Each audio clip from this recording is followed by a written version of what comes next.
Welcome to our channel. Today we how to subscribe to Figma for team collaboration, beginner guide step by step clearly.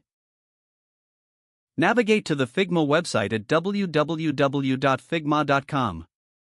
Once there, look for the sign up button located in the top right corner. Click on the sign up button to create a new account. You will be prompted to enter your email address.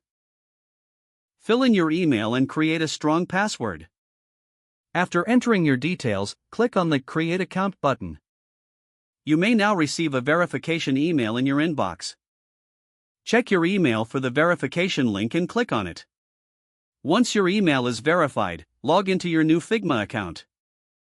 Now that you are logged in, look for the Plans section.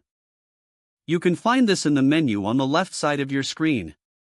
In the Plans section, review the different subscription options available. For team collaboration, choose the plan that suits your needs best. Once you've selected a plan, click on the Get Started or Upgrade button. You will be prompted to enter payment information. Fill in your payment details to finalize your subscription. After completing the payment, your account will be upgraded. Now, you can invite team members by clicking on the Invite button. Enter their email addresses to invite them to the team. Once they accept the invitation, they can join your team in Figma. Congratulations, you are now ready to collaborate with your team on Figma. If the page does not load, refresh the browser or try again in a private or incognito window. Make sure you are using the correct email address, then retype it carefully to avoid small typos. If your password is not accepted, use the Reset option and create a new strong password you can remember. Check your spam folder for verification or security emails, then complete any requested confirmation steps.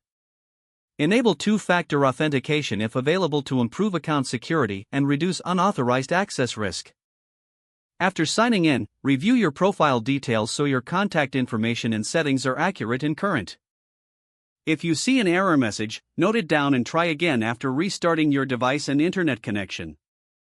Don't forget to like this video and subscribe to our channel for more step-by-step tech guides.